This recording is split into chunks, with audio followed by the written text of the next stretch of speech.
어느 더운 여름 아침, 제 소박한 어머니, 이미 할머니가 된 지 오래되신 분은 시원한 바람을 쐬려고 하노이 롱비엔 지역의 자람공원에 가셨습니다. 아직 신선한 바람을 맞이하기도 전에 한 젊은이가 벤치에 앉아 있는 어머니의 어깨를 툭 치고는 웃으며 지나갔습니다. 잠시 후 25에서 27세 정도로 보이는 또 다른 젊은이가 와서 똑같이 어깨를 만지며 희롱했습니다. 이때 어머니는 상황을 파악하고는 이봐, 이 자식들아, 너희는 내 자식 나이만큼도 안 됐어 라고 외치셨습니다. 그러나 젊은이는 전혀 당황하지 않고 자식은 무슨 고전품이 좋단 말이야. 어쩔 건데? 라고 대답했습니다. 어머니는 충격에 빠져 눈이 휘둥그레졌습니다. 마침 맞은편 벤치에 앉아있는 70세 정도로 보이는 할아버지를 발견하고 동지를 찾기 위해 그에게 달려갔습니다. 어르신, 요즘 젊은이들은 너무 망가졌네요. 오랜만에 공원에 왔더니 많이 변했어요. 그 할아버지는 풍채가 꽤 괜찮아 보였고 침착하게 말했습니다. 아줌마가 너무 뒤떨어졌네요. 이 공원엔 아줌마 나이 또래가 많아요. 아줌마가 모를 뿐이지 서양에서는 오래전부터 길거리에서 서로 키스하는 게 흔한 일이에요. 이제 우리도 자유로워졌어요. 나야 돈이 없어서 일주일에 2번만 가는데 주로 대학생들과 함께 해요. 다녀오면 기분도 상쾌하고 병도 없어서 자식들이 나 돌볼 일이 줄어드니 그것도 기쁨이죠. 어머니는 놀라서 물었습니다. 그럼 돈이 꽤 많이 들겠네요, 어르신? 할아버지는 웃으며 대답했습니다. 돈이 좀 들긴 하지만 병도 없고 기분도 상쾌해지니 손해볼 게 없죠. 일주일에 한 50만 동 정도 쓰는 것 같아요.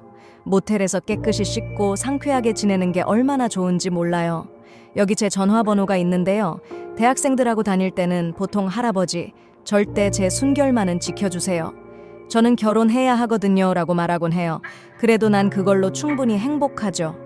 그 할아버지가 계속 이야기를 하고 있던 중 이가 몇 개 빠진 초라한 할아버지가 자전거를 타고 천천히 지나가고 있었습니다.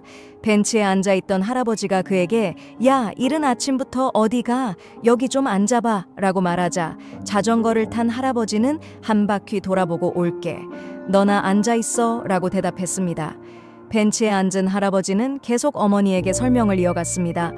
저기 저 할아버지도 벌써 찾으러 다니고 있네. 이 근처에 아줌마 나이 또래 사람들 60세 이상 이 수십 명은 있어요. 저희 동네 철도길 근처에서는 어떤 중년 여성들은 물 한 병만 바꾸면 되기도 해요. 돈이 떨어진 남자들에게는 그런 식으로 하고 돈이 좀 있을 때는 한두 백만 동을 주기도 하죠. 어머니는 그 말을 듣고 나서 서둘러 할아버지에게 작별 인사를 하고 근처 주차장에서 음료수를 파는 가게에 앉아 있었습니다. 여전히 자신이 들은 이야기에 놀란 어머니는 음료수 가게 주인에게 이야기했습니다. 공원이 이젠 이런 곳이 되어버렸네. 여기 오면 소문날까봐 두렵구먼. 그러자 음료수 가게 주인은 그 이야기를 듣고 조용히 고개를 끄덕이며 자신도 때때로 그곳에서 남성 손님들을 상대한다고 답했습니다. 우육십에도 생계를 위한 분투, 하노이의 레닌 공원, 할레 호수 주변, 트란빈 트롱 도로의 버스 정류장, 엔구옌 딘 치으 거리 등을 따라 매일 자전거를 타고 고객을 찾거나 나무 아래에 서 있는 연령대가 높은 성매매 여성들을 종종 볼 수 있습니다. 그들을 잘 알지 못한다면 마주치는 사람들은 그들을 주변의 평범한 주부들로 착각하기 쉽습니다. 이곳의 성매매 여성들은 단정하게 옷을 입고 마스크를 쓰고 다니며 화려한 화장을 하지 않습니다. 손에는 항상 헬멧을 들고 손님을 기다립니다. 그들은 아침부터 밤까지 부지런히 일을 합니다. 손님은 건설 노동자, 오토바이 택시기사, 트럭 운전사, 나이든 어르신들, 그리고 젊은 청년들까지 다양합니다.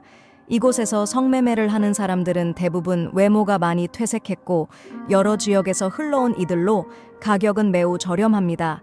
일부는 오래된 베테랑 성매매 여성들이며 어떤 경우에는 남편과 자식에게 버림받고 실망한 나머지 성매매를 통해 세상을 잊으려는 경우도 있습니다. 자신이 나이가 많다는 것을 알고 있는 이들은 경쟁을 피하기 위해 성매매 여성이 많이 없는 지역에서 활동합니다. 레닌 공원 근처 트란빈 트롱 도로의 한 코너에는 하이라는 이름의 성매매 여성이 있습니다. 이 여성은 고객을 만나면 능청스럽게 대화를 시작하거나 귓속말로 다가와서 고객이 긍정하면 바로 떠납니다. 하이는 꽤 단정한 외모를 가지고 있으며 공무원처럼 옷을 입고 있어 손님도 많은 편입니다. 하이는 엔구엔 딘치의 거리에서 10년 넘게 일해왔으며 매일 오전 8시부터 성실하게 일을 나갑니다. 다른 성매매 여성들이 자전거를 타고 특정 장소를 지나가며 마스크를 쓰고 있는 것과 달리 하이는 몇몇 나무 아래에서 자전거에 앉아 신문을 읽으며 마스크 없이 손님을 기다립니다. 손님이 다가오면 아주 가볍게 손짓하고 가격이 맞으면 떠납니다. 근처의 한 음료 가게 주인은 하이가 의외로 손님이 많고 하루에 최소 10번은 일한다고 말합니다. 어떤 날에는 비가 내려도 그녀는 여전히 고객을 찾으며 30분에서 1시간 만에 다시 나무 아래로 돌아오곤 합니다. 하이는 자식들이 모두 시골에 살고 있지만 자식들도 생활이 어려워 여전히 그녀에게 의존하고 있습니다. 돈을 벌면 하이는 종종 아동복 가게에 들러 손주들에게 옷을 사서 보냅니다. 그녀는 매우 성실하게 일하며 심지어 설 연휴 전에도 여전히 일을 하고 며칠의 휴가 후 다시 돌아와 일하곤 합니다. 레닌 공원 앞 음료 가게에서 일하는 한 여성이 말하길 나이에 따라 손님도 다르죠. 젊고 예쁜 여성들은 젊은 손님들이 많지만 나이가 많은 손님들은 동년배 여성들을 찾는 경우가 많아요. 왜냐하면 그들은 동료감과 친밀함을 느끼고 싶어 하기 때문이에요. 라고 말했습니다. 많은 노년의 성매매 여성들은 게으르거나 방탕한 사람이 아닙니다. 하이 같은 이들은 가족의 생계를 위해 마지막 남은 것을 팔고 있습니다. 그들이 팔고 있는 것은 더 이상 외모나 몸이 아니라 그들의 존엄성입니다. 노인들도 욕구가 있다. 성매매를 관리하기 위해 성매매 구매자의 신원을 공개해야 한다는 의견에 대해 많은 이들이 성매매가 강간보다 낫다라고 말합니다. 나이든 남성들이 성적 욕구를 충족시키지 못하는 상황에서 성매매를 안전한 방법으로 선택하는 경우가 많습니다. 만약 발각되더라도 강간이나 성추행처럼 감옥에 갈 일은 없으니 말이죠.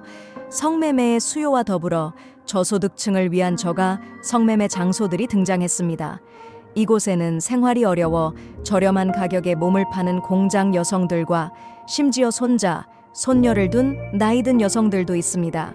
최근 경찰은 YNBN과 하노이 남동 안 지역에서 72세의 노년 성매매 주인과 여러 노년 성매매 여성을 적발했습니다. 이들 모두 50대, 60대였으며 머리가 희끗희끗한 이들도 있었습니다. 성매매 고객 또한 인근 지역에서 온 노년 남성들이었고 그들 대부분은 아내가 늙었거나 사망했거나 이혼한 상황이었습니다. 이러한 이야기는 사회의 분열과 빈곤화 문제를 드러내며 이를 해결하기 위한 책임은 관리 당국에 있습니다. 또한 이는 노년층의 성적 욕구가 해결되지 못하고 있는 문제를 명확히 보여줍니다. 심리학자 엔구엔 킴퀴 박사는 현재 베트남에서 노년층의 성관계 문제는 사회적으로 불리한 조건에 놓여 있다고 말합니다. 대부분의 베트남 사람들은 이를 가볍게 여기며 노인이 성관계를 갖는 것은 정상적이지 않다라는 부정적인 인식을 가지고 있습니다. 배우자를 잃은 노인들이 재혼하거나 다른 사람과 동거하려고 하면 자식들의 반대에 부딪히며 이는 부끄러운 일로 여겨지곤 합니다. 트린트롱 H와 심리학자도 비슷한 의견을 제시하며 현재 노년층의 성생활에서 가장 큰 비극은 사회적으로 인정받지 못한다는 점이라고 강조했습니다. 이러한 인식이 노년층이 자신의 자연스러운 욕구를 충족시키는 것을 방해하고 있습니다. 노년층이 성매매 장소를 찾는 것은 그들의 성생활이 단절되었음을 보여줍니다. 그 원인은 대부분 배우자의 거부이거나 일찍 배우자를 잃어 파트너를 찾을 여건이 부족하기 때문입니다. 친애하는 여러분, 플러그 이야기의 시간은 이제 마무리되었습니다.